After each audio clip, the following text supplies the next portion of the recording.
Number 5, Charlie and the Chocolate Factory. Yeah, I know. Some of that actually came from the book of Ronald Dahl, who also did books like Matilda, Fantastic Mr. Fox, The BFG, and James and the Giant Peach. But with this work, done by one of my favorite directors, Tim Burton, he decided to try and see how the way he would try to work this movie. I'm blown out on my own ass that the critics love this movie more than the audience ever did. Because, more than likely, they love the classic Oh Willy Wonka with Gene Wilder in it, and it had a couple of good songs that are so memorable to them that they could just sing all day of their life. And I understand what Tim Burton was trying to do with this one. He was trying to improve the songs, he was trying to improve the Chocolate Factory and much of the characters. And it's dark, and he extends more to the story than he did for some people's actual work.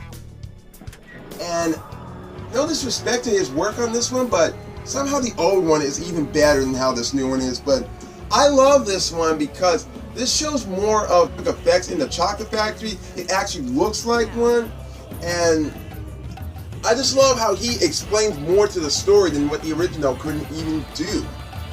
Even though the actual story was about Charlie Bucket, but this one was more about Willy Wonka, you know, some of the elements in this, some of the story parts in this, it does have to do with Charlie, but much of it does kind of follow the original Willy Wonka and the Chocolate Factory movie.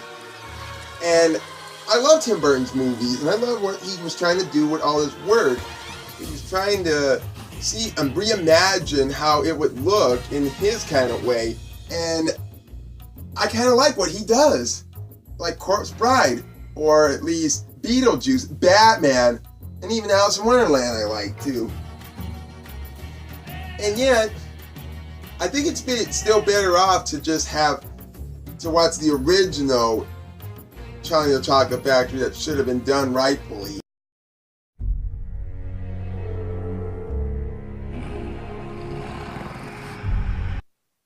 Number 4, Orphan. Yes, I know. This is one of these sleazy kind of horror movies that some of the critics didn't like to see. But in my defense, I had to see this because I wanted to know what was going on with this story. And it looked interesting to me and looked dark, which I can adore. But the audience, they love this movie. Why? Because there are several things in this movie that does make it a creepy movie. A young 9-year-old girl named Esther Coleman, who got adopted into a new family who once wanted to have a child of their own but died while she was still in the mother's womb. So when they adopt the child, some strange things started to happen. People go missing. She's manipulating one of their own non-speakable child who everybody adored in this movie. Even my own brother liked her. Because she can't talk, but she still has facial and hand gestures that she can pull off. And that's what makes her cute, and that's what makes her likable. But in the movie, in this way, I love how it starts building up, how it feels like you just got to be at the edge of your seat, like you just want to know the truth about what's wrong with this child until you get to the very end of the movie. And I was quite shocked to find out, too, of what she really is. Especially when it comes to a point when she was trying to seduce the father, but every time she gets rejected, she would kill him and his whole family. Then just grab gasoline and just throw a blowtorch and just burn the whole entire house down and go get adopted to another family. I mean, this is a movie that some people have to see for themselves in order to understand it and see what I'm talking about. Esther? Esther? And she up and died, and I got stuck with this bitch. Number 3, Ghostbusters.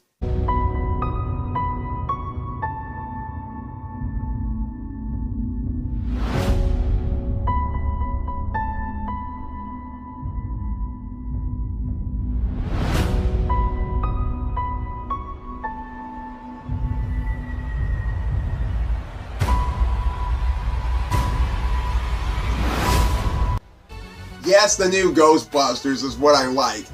You know, somehow, I don't get why so many audience have their heads in their ass on this one when they could just live with it, how it looks different than the original Ghostbusters. I mean, do you expect us to actually follow the original Ghostbusters again?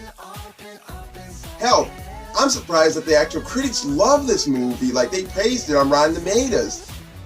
And yet on YouTube, there were a lot of idiots and dumbasses that kept thinking negative about this new Ghostbusters when they didn't even know if they were going to like to see it or not.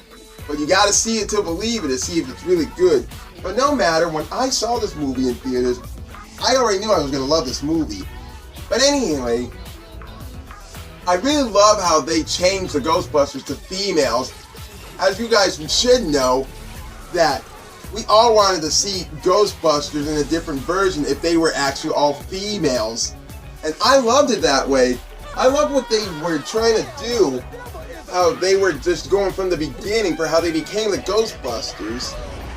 And I gotta say, this is a film that Dan Aykroyd wanted to do, especially for his friend Harold Ramis, but they were starting their work out for this. They did this before his time passed away. And I appreciate what he was trying to do. And I respected the old Ghostbuster, who was one of my favorites. And I gotta say, I love this movie, and it still is gonna be good today. Like in between good. If we got positives, that means they love it.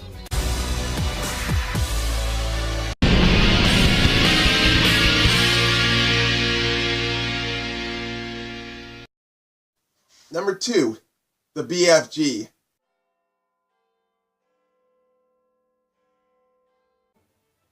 Oh yes, I know what you guys are probably thinking. Why would this even get a negative? Well, according to the Rotten Tomatoes scan, the audience disapproved it, which somehow they got their heads up somewhere where I want to kick them at. But the critics, they loved it. They really did love it. That's like any other film, like Charlie and the Chocolate Factory, Matilda, or James and the Giant Peach.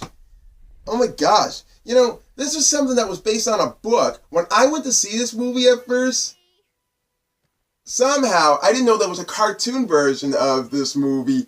I mean, I read the book before I even came to see this movie on the 4th of July last year.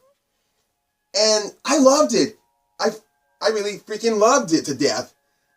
Because I love how the story goes from a different angle for what they were trying to attack. There's so many different moods and so many different angles they were trying to attack in the actual movie here. That some of the parts in the actual movie didn't actually match the book at all. Like some of these other giants, they don't look monstrous like they're supposed to in the actual cartoon and the actual book.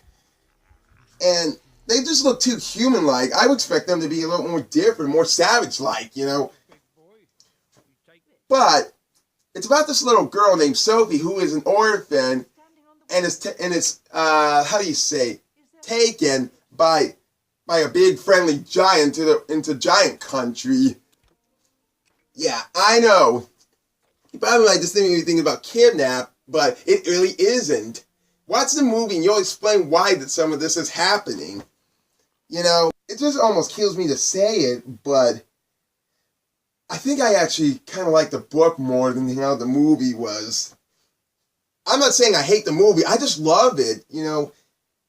It's good in my kind of personal way, but it's not too good. Like, never mind.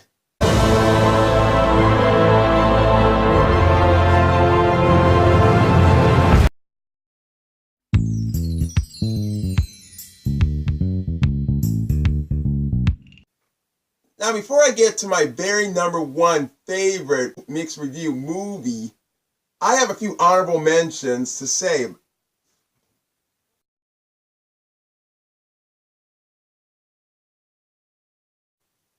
Penelope, yes, she was the one. Yeah, it was the one that's kind of around the movie Everything, like I explained before. Except it's a different kind of, movie, you see. It's like an Indian movie, a romance. It's about a girl, Christina Ricci, who plays Penelope Wilhern, who was cursed to have a nose of a pig after when one of the Wilhern family refused to marry the town's witch's daughter after when she was rejected. So when she spread a blue blood curse on the Wheeler family, the next daughter born will be born with the face of a pig. And Penelope was the first Wilhelm girl to be born with it. And she's kind of cute with that nose. I can honestly say she's really cute with it.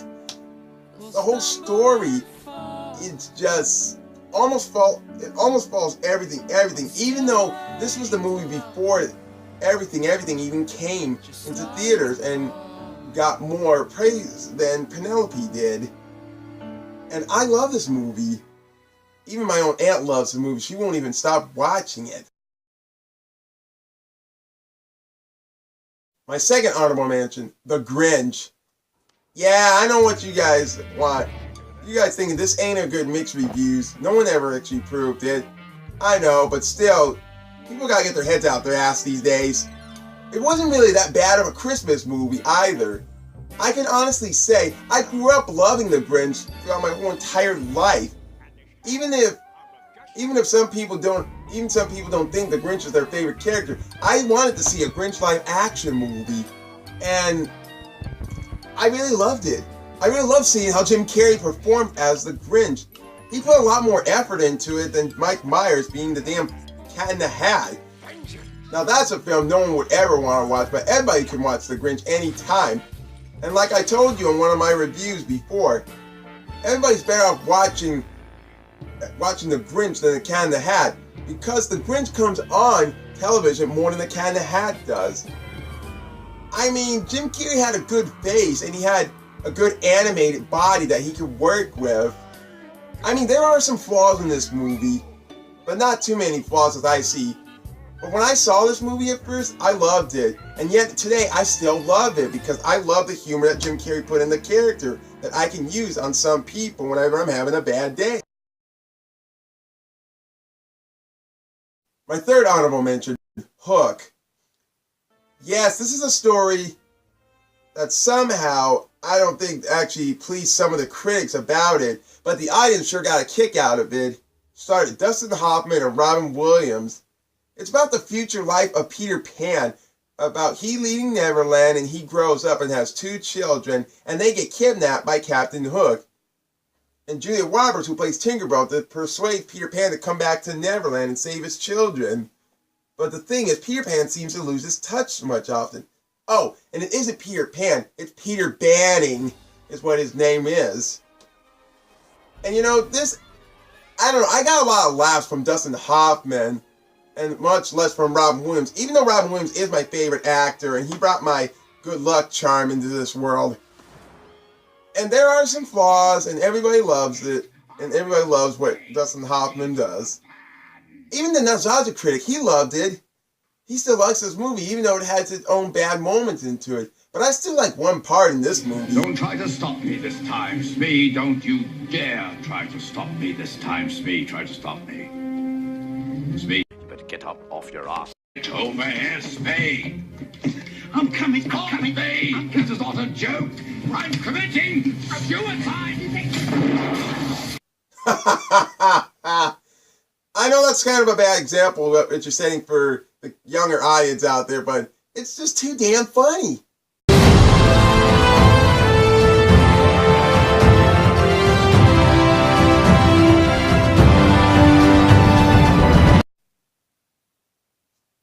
This is it. This is it, everybody. My number one most favorite mixed review movie is...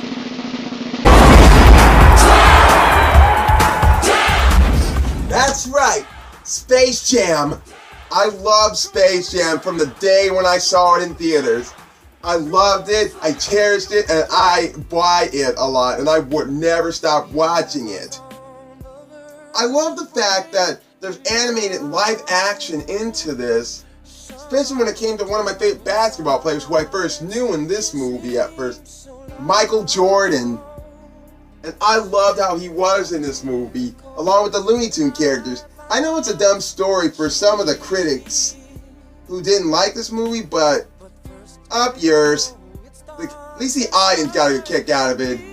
I love the movies for the fact for how the Looney Tunes are playing basketball, And all those songs are just memorable, what they put on this movie, especially when you listen to all of them at the end credits. Every time I listen to those songs, it brings back the memories where I used to live in Washington and Georgia before I moved in the state of Michigan.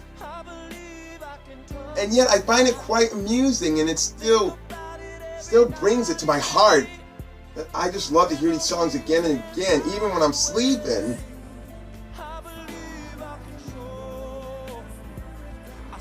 So that's all my top 10 most favorite mixed review movies that I loved and still love today on my top list. So till then, I'll see you next time on the next reviews.